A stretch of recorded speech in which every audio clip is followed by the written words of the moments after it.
más tiempo para pasear a Dylan. También tenés tiempo para escribir más canciones. Sí, claro.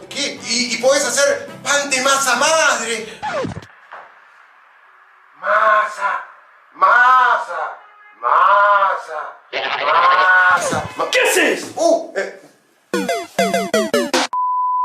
Muchos invitados y nosotros no, mientras nos enfrentan como... Bienvenidos, bienvenidas, gracias por sintonizar Brotes Verdes, como cada martes aquí en la pantalla de C5N. Programa especial, obviamente mucha expectativa respecto de los anuncios que mañana va a ser el nuevo ministro de Economía, Sergio Massa, después de ser puesto en funciones por el presidente. Pero es en realidad un nuevo gobierno el que se va a alumbrar mañana y una pregunta muy nítida que aparece. ¿Puede Massa evitar otra devaluación? Este nuevo gobierno que surge con un presidente protocolar, decorativo, a la europea, que ese es el rol que va a tener de acá en adelante Alberto Fernández, es un gobierno que sabe en sus distintas tribus que una devaluación brusca en este punto ya no tiene tiempo de revertirse y se convertiría, además de un ajuste sobre el ajuste, en una partida de defunción de su proyecto reeleccionista. Es más, la especulación que hay detrás de esta difícil misión que le encomienda a Massa la coalición, o más bien que él se autoencomienda en un pacto con la vicepresidenta Cristina Fernández de Kirchner, es, por un lado, frenar una corrida cambiaria y financiera que, como hablábamos la semana pasada, empieza a convertirse en bancaria por el récord de salida de depósitos en dólares en casi 2 años que se registró en este mes de julio, y que, bueno, no sabemos cómo puede terminar. Le encomienda a Massa no solo frenar eso, sino también recomponer políticamente un armado que fue disfuncional desde el principio, pero que el año pasado, con las elecciones y con la derrota electoral en las elecciones de medio término, terminó, valga la redundancia, de romperse. El hecho de que Sergio Massa, las medidas que anuncie mañana, obviamente, y lo va a forzar a pactar, porque hoy el dólar paralelo subió 9 pesos, los financieros volvieron a subir más de 10 pesos. Quedó claro que no es solo una cuestión de expectativas lo que tiene arrinconado al frente de todos y especialmente al programa económico. No es con una demostración de poder o de influencia que se va a calmar un dólar paralelo que hoy volvió a acercarse peligrosamente a los 300 pesos. No está ya en el pánico de Batakis, una caída libre del peso que no se sabía dónde podía terminar, pero está en un nivel que presiona hacia una devaluación. Y la presión por la devaluación la ejercen actores de la economía que son muy concretos, con los cuales mañana, en sus anuncios, Massa va a intentar negociar y con quienes ya se pasó todo el fin de semana intentando parlamentar de distintas maneras. No solo él, sino también el equipo que fue poniendo cuentagotas en funciones a través de su cuenta de Twitter. Una devaluación oficial sería hoy un ajuste sobre el ajuste porque deprimiría todavía más los ingresos populares que con este envión inflacionario de julio ya perdieron lo poquitito que habían recuperado el año pasado y volvieron a estar por debajo de diciembre de 2019. Hay un informe que dio a conocer a fines de la semana pasada el CIFRA, el Centro de Estudios y Formación de la CTA, esta vez con la participación directa de Eduardo Basualdo, que es un referente para todo el sector del kirchnerismo, que es lapidario respecto de la dinámica de ingresos durante lo que va del gobierno del Frente de Todos. Analiza los últimos 5 años y lo analiza de la siguiente manera. Ganadores y perdedores a partir de los distintos elementos en los cuales se descompone, según el INDEC, el valor agregado bruto de la producción en el país. Y fíjense, ¿cuál es el sector que cede violentamente su porción de la torta en estos 5 años, los años que van de 2016 a 2021. Los asalariados pierden casi 20% de participación. Nosotros esto lo hemos mostrado ya desde todos los ángulos. Es como, no sé, la cámara de Wim Wenders que se giraba. Ya no sabemos cómo mostrarlo. El ajuste que hubo sobre los ingresos en la segunda mitad del gobierno de Mauricio Macri, a caballo de sus 2 devaluaciones, el que ya había habido a inicios del gobierno de Macri con la devaluación de Prat-Gay, y luego el que hubo durante la primera mitad del gobierno del Frente de Todos, pandemia mediante, pero el año pasado también, ahora lo vamos a ver, nos depositó en esta realidad. Fíjense, el ingreso mixto, que incluye a los cuentapropistas, sube, pero, claro, sube más por la parte de las pequeñas empresas que están englobadas ahí que por el cuentapropista de menores ingresos. Y lo que sube simétricamente con la caída del ingreso de los asalariados es el excedente empresario. Se puede ver de otra manera esto, que también la exhibe este informe, repito, muy duro de cifra, que es la evolución de la productividad y los salarios. Acá también se ve como la gestación del reparto de la torta. Y fíjense, puesto en nivel 100 en 2016, en 2017 se mantuvo prácticamente constante, en 2018 el desbarranque aquel que les digo, la devaluación de Luis Caputo, primero en realidad la cesión del mando por parte de Sturzenegger, luego ya Luis Caputo cuando se le va completamente de las manos, a pesar del acuerdo con el Fondo Monetario, el préstamo más grande de la historia del organismo, ya baja fuertemente la línea amarilla, que es el salario medio, y cae menos, porque cayó la economía allí, pero cae menos la productividad. ¿Qué es la productividad? Lo que produce la economía sobre la cantidad de trabajo, de horas de trabajo necesarias para hacer eso. Bueno, eso cayó en 2019, cayó más fuerte hacia 2020 con la caída de la producción, ahí estaba todo sostenido con alfileres por el ATP y demás, pero fíjense cómo se abre ese abanico en 2021. Es demoledor. Esto es lo que más muestra hasta qué punto el año pasado el crecimiento se lo llevaron 4 vivos, como había anticipado antes de que ocurriera la vicepresidenta. Fíjense, aumenta fuertemente la productividad porque la economía crece, más del 10%, no crece en la misma medida la cantidad de empleos o la cantidad de horas necesarias para eso, y en cambio vuelve a caer el salario medio. Todo esto que está en el medio es lo que se transfiere de la masa de trabajadores a la masa mucho más pequeña de empleadores.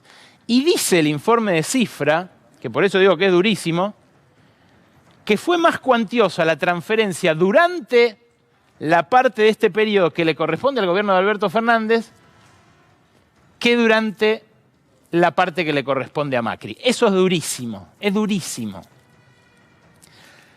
Esto también anticipa los cortocircuitos que todavía quedan, las chispas que pueden llegar a producirse, aún en el gobierno que parece haberse reformateado, dejando en un lugar marginal al presidente.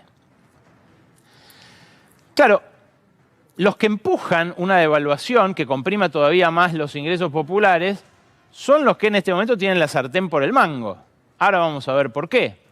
El intento de que Massa apacigüe la situación es un tiro de escopeta con perdigones. Busca impactar múltiples objetivos a la vez. Primero, aprovechar los contactos muy fluidos que tiene Massa en el empresariado. Segundo, los que tiene Estados Unidos. Ya hubo una demostración de esto la semana pasada con una entretela muy, muy compleja entre Belis y él y el Banco Interamericano de Desarrollo. Pero una fuente del gobierno el domingo a la noche me dijo: con el gasoducto ya nos reconciliamos con Techint. Ahora, con Massa, también nos reconciliamos con Clarín. Parece que volvió Néstor. Claro, es algo anacrónico analizado así, porque no es Massa el mismo de aquel momento, no es tampoco Cristina, la gente cambia, tiene derecho a hacerlo. Pero es cierto que hay un sector del establishment, yo diría más Paolo Roca que Héctor Manieto, que dice: la oposición no está lista para gobernar, sostengamos a este gobierno. La apuesta ahora del Frente de Todos es intentar que eso se haga generalizado, se haga mayoritario. Y hoy en el establishment no es el punto de vista mayoritario. Hay un sector que cree que este gobierno ya está acabado, que hasta la semana pasada venía discutiendo hasta cuándo duraba, y que ahora cree que Massa puede ser simplemente un puente. Claro, el gasoducto es cierto que acercó a Techinta al gobierno, pero también hay como un temor por parte de cierto establishment a que la cosa se desmadre y a que el precio de sus activos realmente caiga de manera dramática. Hubo también un intento previo a Massa de seducir a quienes tienen arrinconado hoy al gobierno, que son básicamente los que tienen la soja, que no la han liquidado. Pero claro, con el dólar soja, lo decíamos la semana pasada con la medida recién anunciada, ¿se acuerdan que sacamos el pizarrón, analizamos cuánto daba? Con el dólar soja el riesgo era recular sin convencer, y es lo que pasó.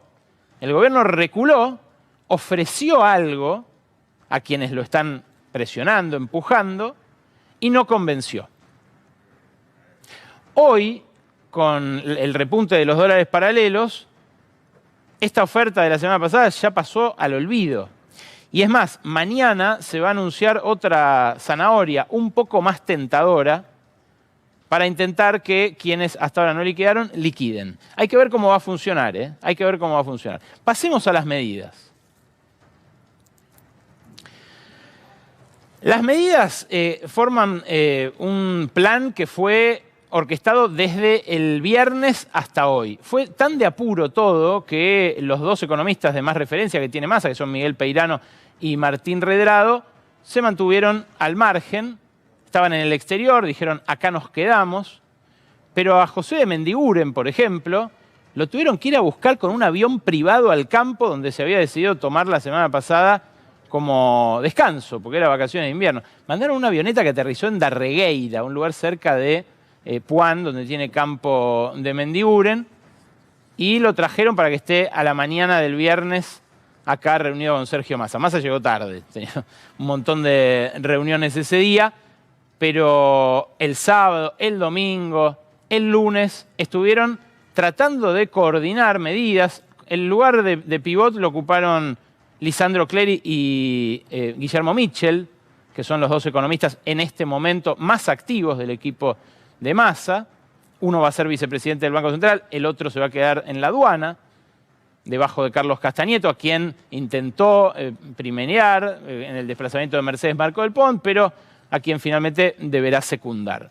Mitchell es mucho más que el jefe de la aduana en el esquema de Massa superministro, pero bueno, da una pauta, esta seguidilla febril de reuniones, que no había un plan. Massa había querido desembarcar en este lugar hace un mes cuando renunció Guzmán, pero se había quedado en aquel intento.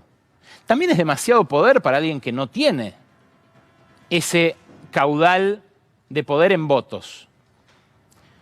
Claro, es algo que se percibe como un intento de último momento, digamos, una especie de última bala en la recámara para un gobierno que ve evaporarse su poder aceleradamente.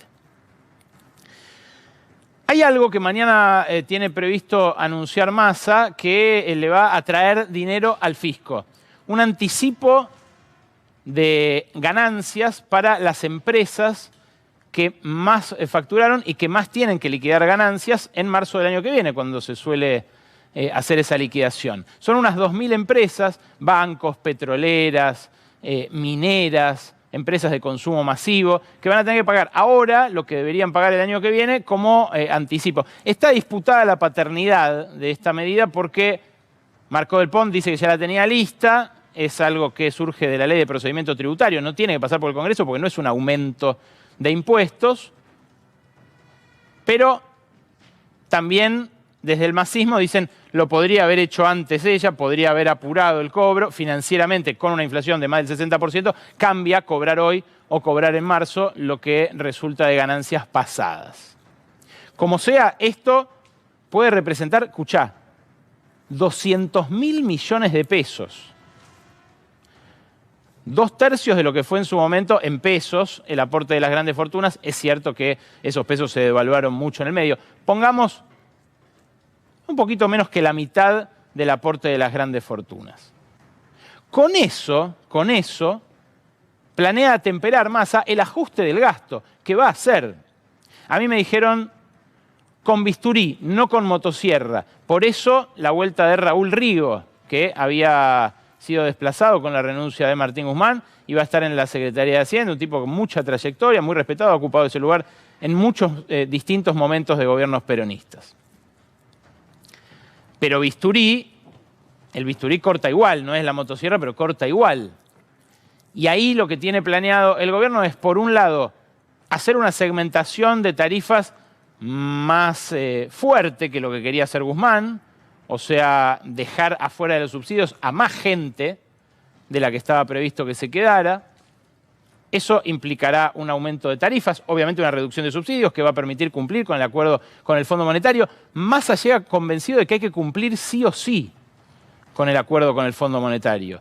Esto exige un ajuste, porque Guzmán prometió el ajuste, pero no lo hizo en la primera mitad del año. Sí lo había hecho el año pasado, medio preventivamente, para justamente que el fondo le diera la venia en la refinanciación. ¿Qué más?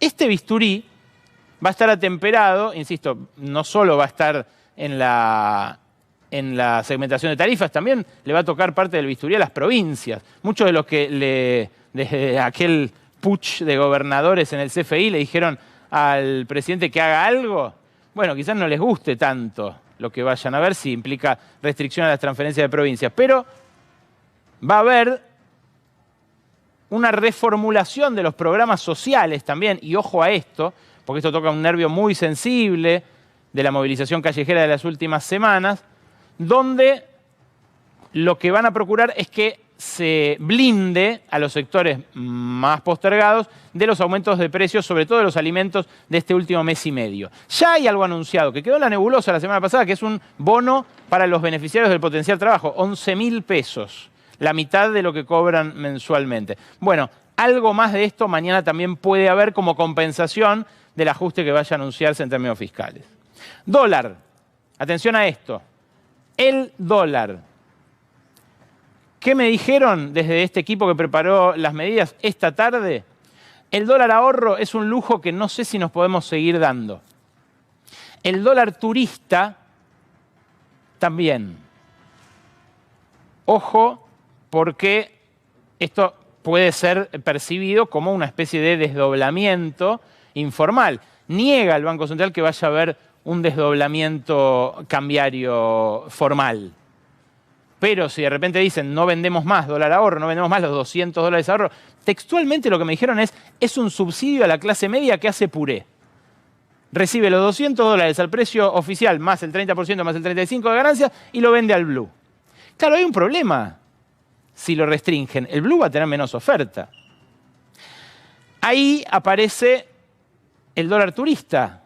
¿Cómo hacer que quienes vayan a gastar dólares en el exterior no tengan más a su disposición una billetera infinita para transformar pesos en dólares al tipo de cambio turista? Bueno, lo del 10% de aumentar la retención no sirvió para nada, dicen cerca de Massa, fue una estupidez.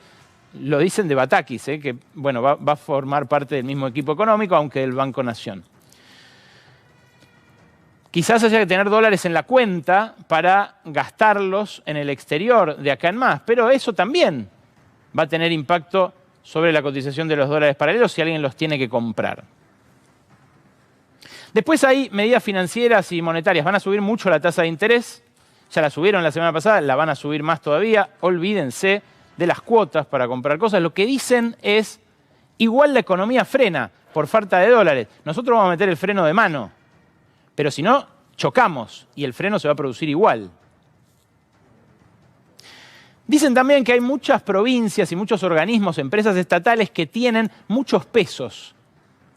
¿Por qué? Bueno, por una formulación presupuestaria que nace en el gobierno de Macri, donde ellos decían, si tienen más pesos frescos no va a hacer falta demorar tanto los pagos y entonces no van a inflar tanto las licitaciones los proveedores. Bueno, eso en realidad, como el Estado igual no pudo apurar los pagos, terminó en generar bolsones de pesos ociosos en algunas reparticiones, que claro, también tuvo que ver con la emisión que tuvo que llevar adelante este gobierno sin financiamiento de otro tipo para no ajustar más de lo que ya ajustó Guzmán.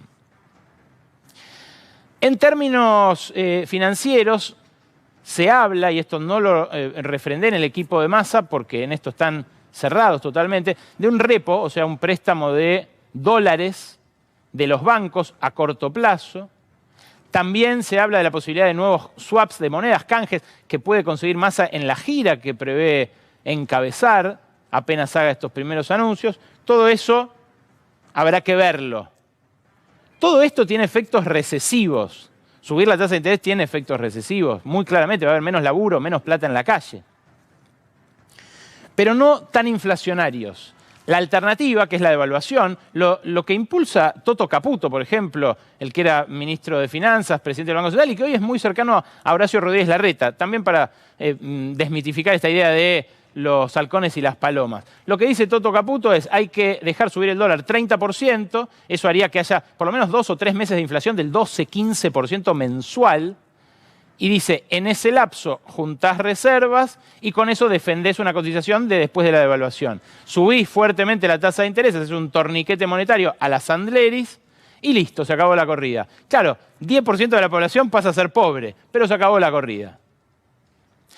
Este plan que busca desplegar Massa necesita mucha coordinación y la idea es que evite esa devaluación brusca que tendría efectos recesivos pero también inflacionarios.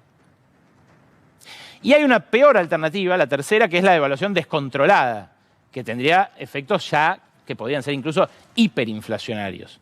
Al filo de eso estamos, y al filo de eso saben que estamos los que retienen la cosecha. Fíjate, la cosecha de este año, de soja estamos hablando, va a ser más o menos igual que la del año pasado, según un informe del Ministerio de Agricultura. El año pasado, el 15 de julio, tenían liquidadas 25 millones de toneladas, y este año 20 millones. No es que lo hacen miles de productores a lo largo y ancho de todo el país. Los principales responsables de esto son unos poquitos productores. ¿Quiénes son los que están acaparando la soja según la distribución de las tierras sojeras? Es lo que ves en la siguiente placa. El 30%, o sea, 16.500 productores, concentra el 82% de la tierra. Y dentro de ellos, el 10%, o sea, 5.500 productores, concentra casi el 60% de la tierra. La retención de cosecha, la no liquidación, no es un fenómeno muy extendido, es un fenómeno que está en cabeza de unos grandes terratenientes o grandes empresarios del agro que trabajan sobre tierras ajenas. Claro, esto también se refleja en lo fiscal, porque fíjate vos, esta es la recaudación que acaba de comunicar el Ministerio de Economía de julio. Es la recaudación de ahora. Tengo la acumulada de enero a julio también.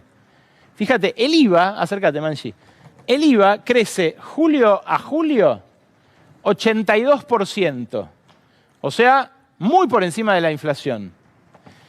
Ganancias crece casi 120%, casi el doble que la inflación.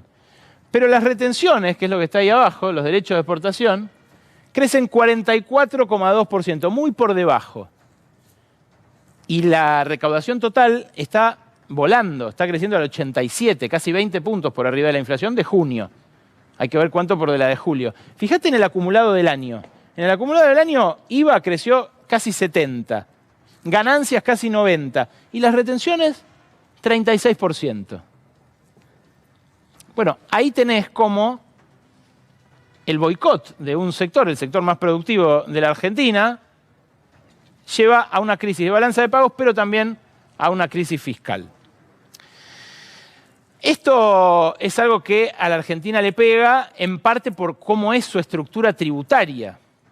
porque la estructura tributaria argentina es muy regresiva. Esto se cansaba de decirlo Sloto en esta misma pantalla. Fíjate vos, por país, acá tenés un estudio que hace la comparación de los impuestos a las ganancias, a los beneficios, a la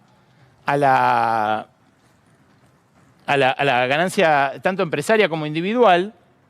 Y ahí tenés, mirá, comparalos directamente de manera visual. Esto es la proporción del total de la recaudación que explican los impuestos directos sobre las ganancias de empresas y personas.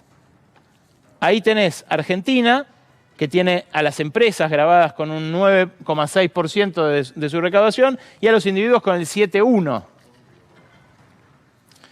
Brasil graba un poco menos a las empresas, pero más a los individuos. Paraguay, más a las empresas, mucho menos a los individuos. Pero en Latinoamérica se graba más a las empresas y más a los individuos en promedio. Lo mismo pasa con Uruguay, lo mismo pasa con Chile, lo mismo pasa con Colombia, y fíjate vos, ni que hablar los países desarrollados. En la OCDE, lo que en Argentina representa un 9,6% de la recaudación es 10%, pero lo que representa el 7,1%, que son los más justos, los impuestos sobre los millonarios, sobre las personas ricas, 23,5% de la recaudación. En Estados Unidos, más del 40%. Esto es importante en el contexto bélico en el que nos estamos moviendo. Un contexto en el cual a esta hora Estados Unidos está provocando a China como no lo había hecho en 25 años, al mismo tiempo que Rusia por primera vez dice formalmente que Estados Unidos está detrás de Ucrania en la guerra que inició con la invasión de Putin a su país vecino más chico.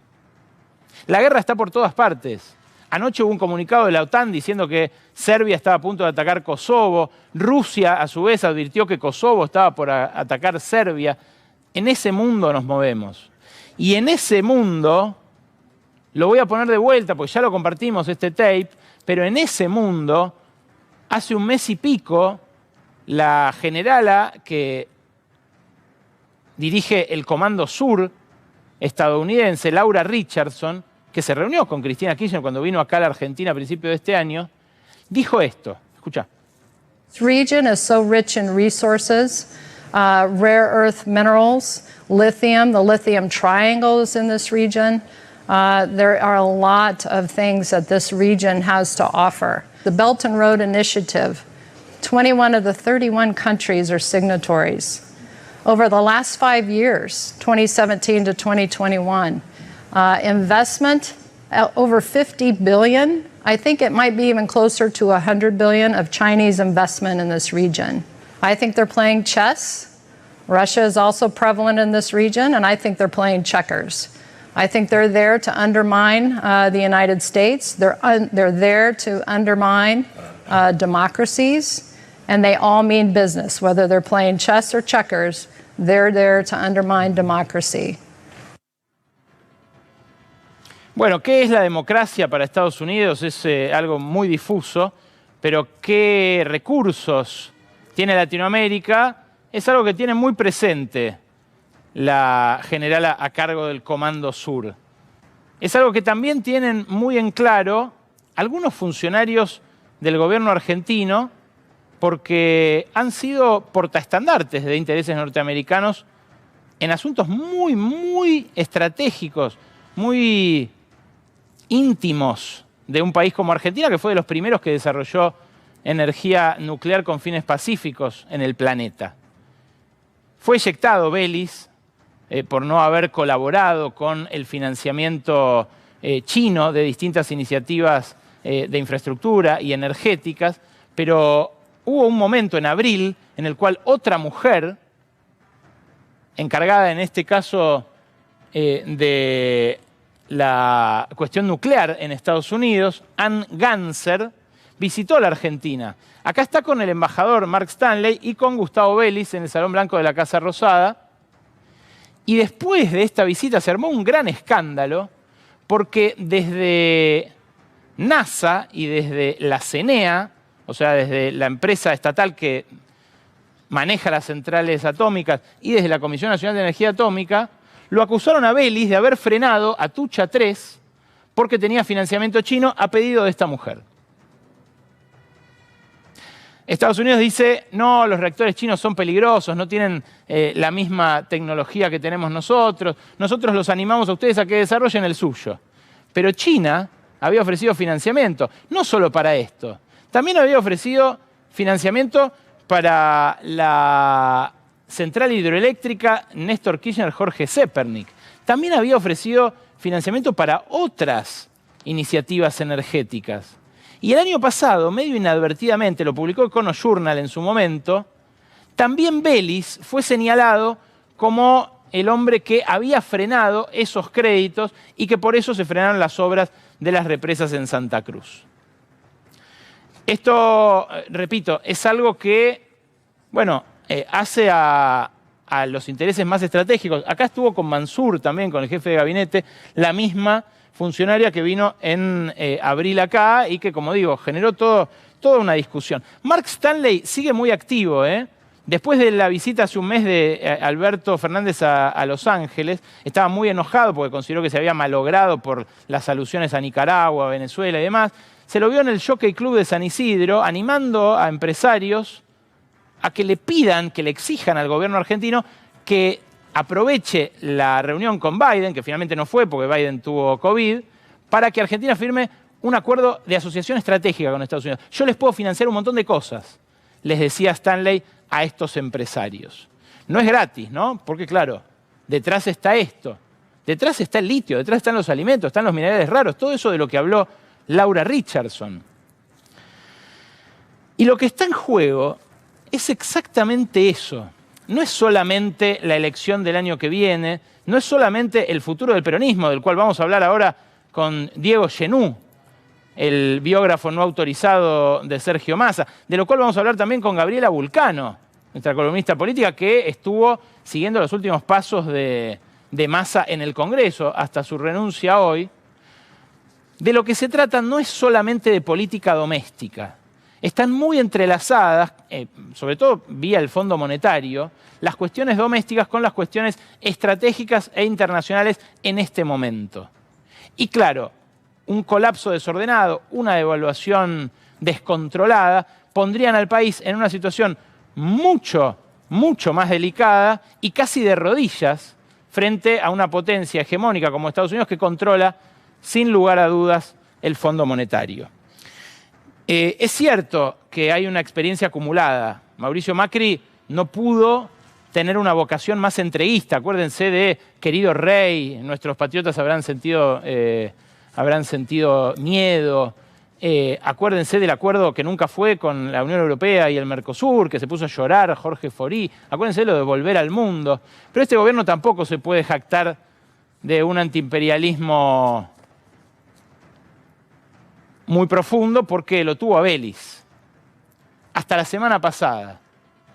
Y ahora lo va a tener a Massa, que por su trayectoria hasta ahora no hace suponer un cambio de rumbo en este sentido.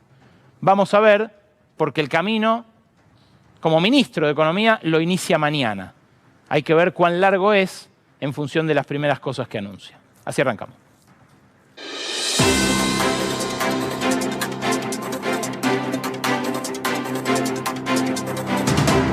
Buenas noches, esto es Órbita Noticias, un noticiero intergaláctico con el ojo puesto especialmente en el planeta Tierra. Vamos a las noticias. Nuestro país preferido de la galaxia abrió otro capítulo más de su crisis. Ya es como esas series que duran 20 temporadas y que uno quiere seguir viendo porque espera que en algún momento todo salte por los aires. Para algunos, sin embargo, esta serie se encamina hacia el gran final. Creo que es la última alternativa que tiene el gobierno para ir mejorando el tema económico y poder llegar a las elecciones con la posibilidad de reelegir o elegir al nuevo candidato o candidata del peronismo, ¿no? Cuando las cosas se ponen así, es muy común que los ánimos se caldeen y se empiece a perder la compostura. Tal es así que algunos empiezan a ver cómo los objetos inanimados cobran vida ante sus ojos. Porque los expedientes hablan. No solamente hablan, gritan esos expedientes. Es así. La política argentina está tan deschavetada que incluso las fantasías sexuales de algunos empiezan a brotar sin ningún tipo de pudor. Claro, porque si uno a la persona beneficiaria del plan le subsidia cada hijo que tiene, bueno, la persona no va a tener ningún control sobre la natalidad. Porque si vienen al mundo hijos no queridos, esos hijos no queridos no van a recibir el afecto que merecen, van a ser maltratados, probablemente sean violados y estaremos formando en el futuro delincuentes, violadores y asesinos. Bueno, hasta un extraterrestre como yo puede diferenciar una persona que está chiflada de un facho que quiere controlar la tasa de natalidad de la gente humilde. ¡Ojo! La educación sexual es una buena idea. Nadie quiere que su hijo crezca y se convierta en un José Luis Expert. Sin embargo, la obsesión del diputado libertariano con el erotismo ajeno no parece del todo descabellada cuando observamos la compulsión fetichista del gobernador de Chaco por andar besando marotes ajenos.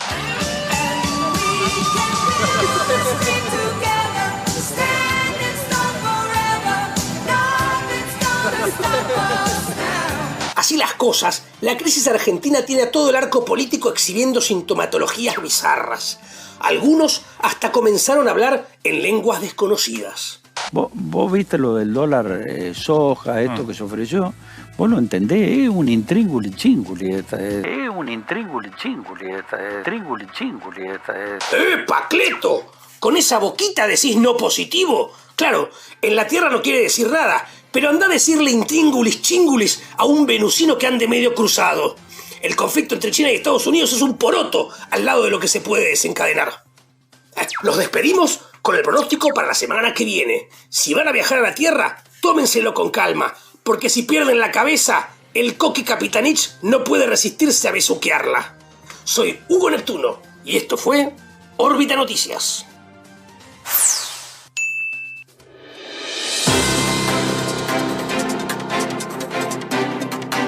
Diego Genú, su biógrafo no autorizado, y Gabriela Vulcano, nuestra columnista de política que ha seguido sus últimos pasos, van a hablar de Sergio Massa y la trastienda de su desembarco en economía en instantes. Antes, lo que les prometí el martes pasado, la segunda parte de la entrevista con Pablo Iglesias, fundador de Podemos en España, sobre ingreso universal y sobre las internas en el propio gobierno, que de eso él sabe. Escúchalo. Hay una discusión que se está dando por estos días en Argentina que tiene que ver con el ingreso universal, la renta básica, el salario universal, como sea que se lo llame. Se está discutiendo a instancias de los movimientos sociales que acá en Argentina son muy poderosos en función de que representan a los excluidos del sistema en estas últimas décadas. ¿Qué te parece pueden llegar a alumbrar esos movimientos sociales en la crisis actual y hasta qué punto son viables proyectos como este, el de un salario básico universal? Los movimientos sociales son una condición de posibilidad de la transformación social y de la tensión ideológica dentro de la sociedad. Cuando yo estaba en el gobierno, insistía mucho en que si los movimientos sociales se calmaban como consecuencia de que hubiera gente más o menos cercana a ellos en el gobierno, no íbamos a tener la fuerza suficiente para impulsar determinados cambios. Un gobierno está sometido permanentemente a presiones y las presiones empresariales sobre los gobiernos están muy bien organizadas y dirigidas políticamente.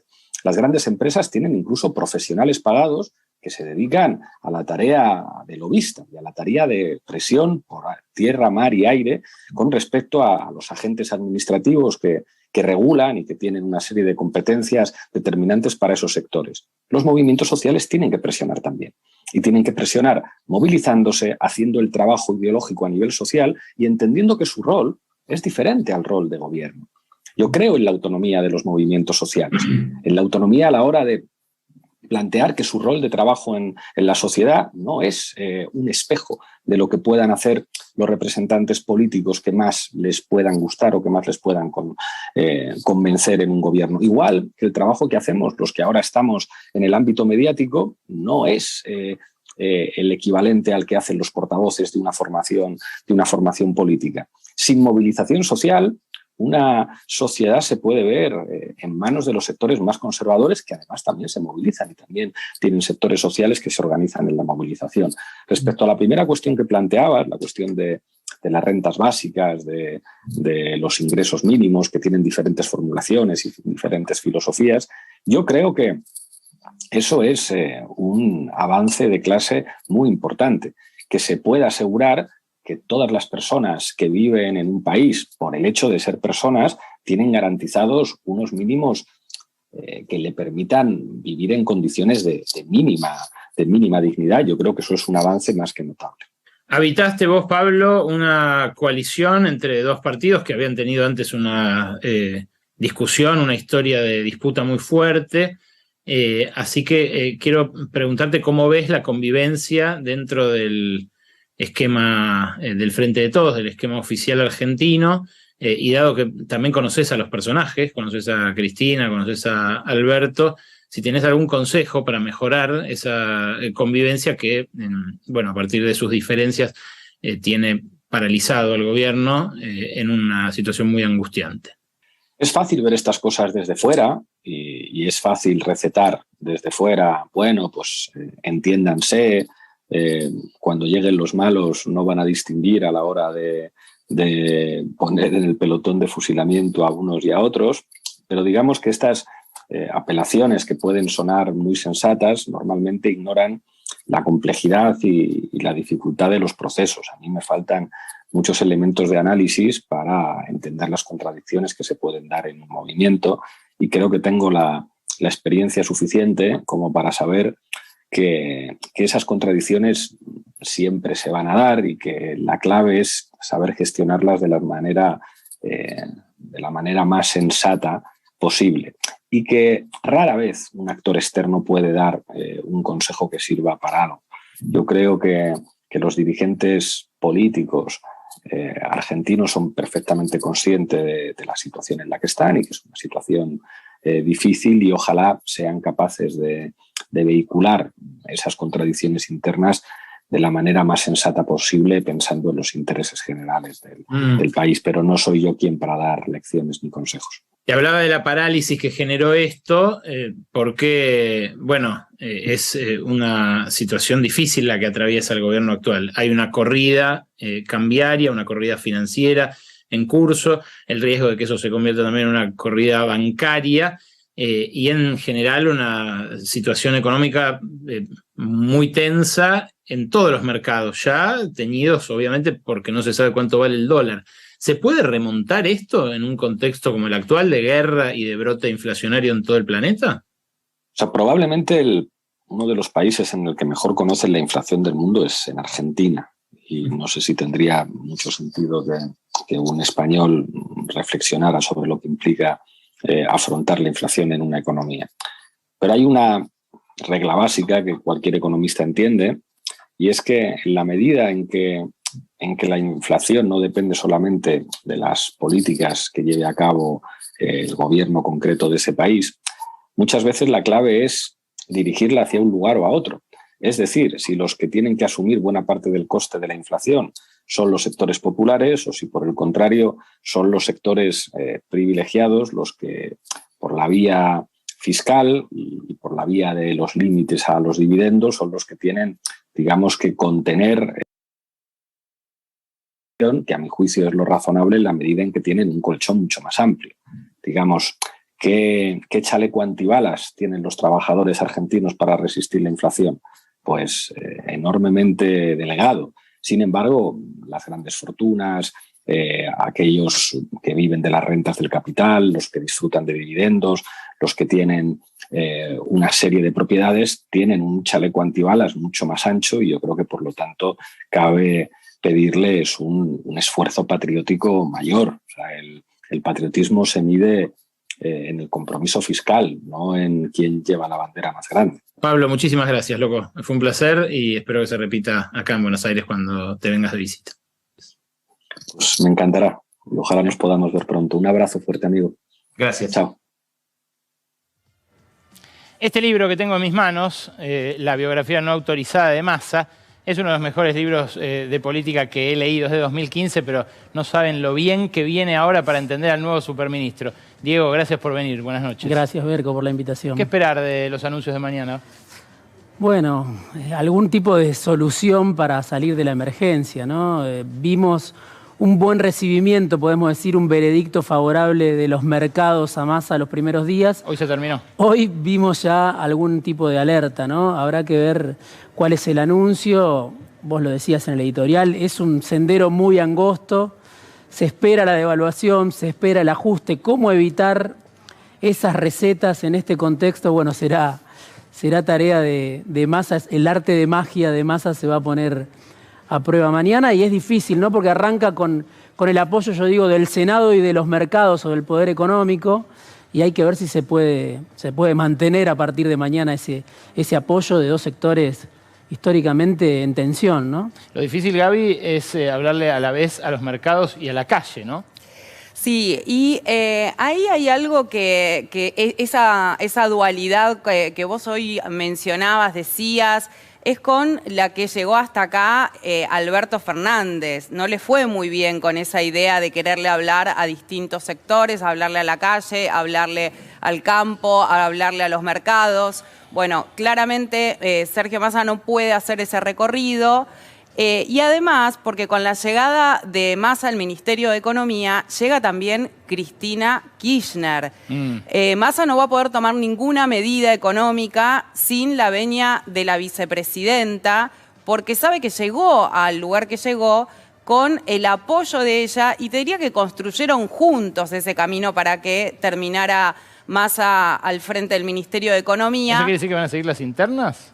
Bueno, las internas van a depender de cuánto Massa esté atento a lo que le plantee la vicepresidenta cada vez que haya que tomar alguna medida económica. Lo que es claro es que si llegan a querer llevar adelante un plan de ajuste, que me parece que el debate central es ese, no va a ser sin la venia de la vicepresidenta, por más que ella no aparezca la foto públicamente. Está clara, ¿no? La foto es all-in de Cristina a este último pleno. Vos escribiste el fin de semana, Diego, que Massa no para de perder poder desde aquella cumbre que alcanzó en 2013 cuando le ganó a Cristina.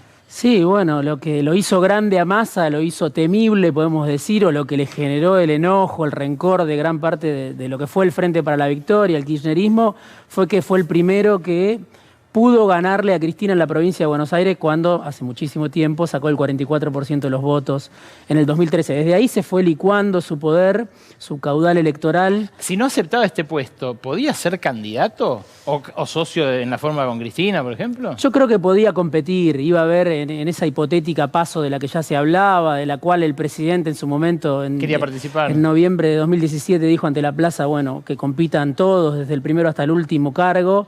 Me parece que Massa estaba, pero ahora me parece que él acepta porque ve que el barco en el que venía se estaba hundiendo y que él se iba a hundir de todas formas con ese barco, aún estando en la presidencia de la Cámara de Diputados, en un lugar, si querés, retirado, conservando alguna cuota de poder, pero sin exponerse demasiado, igual Massa se iba a hundir con este barco. Hay un espejismo que encandiló a Macri, que es: yo soy amigo de un montón de empresarios, me van a ayudar. ¿Lo puede encandilar también a Massa? Y bueno, hay que ver si es capaz de tensar con esos sectores que son, yo digo, los grandes sponsors de la avenida del medio, ¿no? Del proyecto de ese peronismo del medio, ese peronismo prolijo que muchas veces quiso, bueno, madurar y nunca pudo, ¿no? En su momento, no fue hace tanto cuando Macri lo llevó a Massa a Davos y lo presentó. Lo vi con estos ojos. Como el jefe del peronismo ante Biden, ¿no? Bueno, sí. De ahí para acá se prendió fuego también la aventura del macrismo, las promesas de Macri. Y Massa, bueno, en ese rol que tiene de saber ubicarse, con esa característica de reversible, adaptable, pragmático, oportunista, cada uno lo puede definir como quiere, empezó a tomar distancia. Bueno, ahora está al mando, yo digo, es más que un primer ministro, es casi un interventor del gobierno. Y bueno, escuchaba tu editorial, el rol del presidente es difícil ahora de definir con un Massa que todos los días va a estar generando algún tipo de movimiento. Algunos casos van a ser medidas efectivas, en otros casos probablemente sean fuego de artificio, pero es lo que nos tiene acostumbrado Massa. Gaby, estuviste hoy, estuviste la semana pasada también, cuando ya se sabía que Massa pegaba este salto del tigre. ¿Qué te hace reflexionar el hecho de que la oposición se haya visto tan alterada hoy? Por ahí me llamó la atención los discursos, ¿no? Encendidos. Sí, que de alguna manera se tradujo en que decidieron no acompañar el nombramiento de quien finalmente lo reemplaza a Massa en la Cámara de Diputados, en el cargo de presidenta, que es Cecilia Moró. Había, te diría, bastante enojo por parte de la oposición y también temor. Hoy le consulté a varios diputados y diputadas del interbloque de Juntos por el Cambio y el temor es, ¿y si le va bien a Massa? O sea, si y nos ahí, va bien a todos nosotros, digamos. Si bueno, lo ponían en otros términos, decían, ¿y si le va bien a Massa? Y ahí te diría que el más preocupado por eso es el jefe de gobierno porteño, Horacio Rodríguez Larreta, porque ve que le podría llegar a hacer sombra en caso de que a Massa le vaya bien y finalmente pueda disputar la presidencia por el peronismo. Qué curioso porque uno ve que en el mundo prosperan las disputas fuertes, los clivajes entre distintos, ¿no? No que está prosperando esa vía del centro. Un poco juegan a ocupar el mismo espacio, ¿no? Larreta y Massa. Yo diría que hace 20 años, ¿no? Desde el momento en que juntos compartían la secretaría de Palito Ortega, en el año 99, Massa, Capitanich, Diego Santilli, Rodríguez Larreta, bueno, formaban parte de ese, no sé, ese peronismo que en su momento estuvo con Menem, que estuvo con Palito Ortega, después militó la candidatura de Eduardo Duhalde. Y sí, son muy parecidos. Hay empresarios que en estos días están diciendo tenemos dos presidenciables, se apuran, ¿no? Muchos se apuran y ya trazan escenarios favorables. Los que apuestan por Massa son varios de los empresarios que vos conocés que también apuestan por Larreta o que tienen una amistad larga con Larreta. Entonces, bueno, me parece que hay que verlo, hay que ver cuando baje la espuma, hay que ver de dónde van a aparecer los dólares, ¿no? Para evitar ¿De qué? Sí, una devaluación como la que algunos sectores están reclamando. ¿Cómo vas a conseguir blindar las reservas? Eso no está todavía muy claro, ¿no? Estos viajes a Washington, a Qatar, a París, bueno, ¿cuánto va a venir de ahí? Me parece que depende mucho. Gaby, brevísimo, del equipo, hay una incógnita que es si se quedan los kirchneristas del área energética o no. Yo me estuve mensajeando recién con ellos mismos y dicen, al final va a decidir Cristina con Massa. Y el presidente agregan después al final.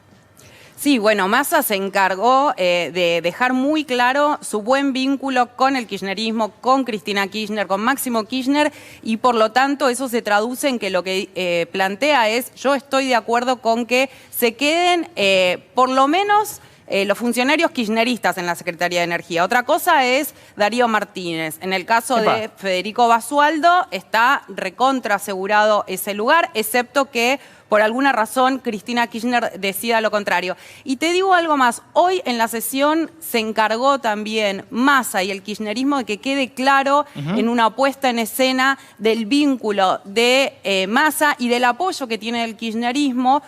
Apenas le aceptaron la renuncia a Massa, corrió rápidamente a sentarse al lado del ministro del Interior, Eduardo Guado de Pedro, y después se abrazó con Máximo Kirchner y se fueron los tres durante media hora a mantener una reunión y entraron juntos, ni siquiera fue una cuestión de disimularlo, que no se note. Claramente querían que quede claro el apoyo que tiene Massa en la llegada al Ministerio de Economía por parte del kirchnerismo. Gaby, gracias. Diego, gracias por venir. Gracias a vos, Berco. A ustedes que tengan un buen descanso, se quedan aquí en la continuidad informativa de C5N con Ale Malem. Y el martes que viene las espero en Brotes Verdes, como cada martes. Chau.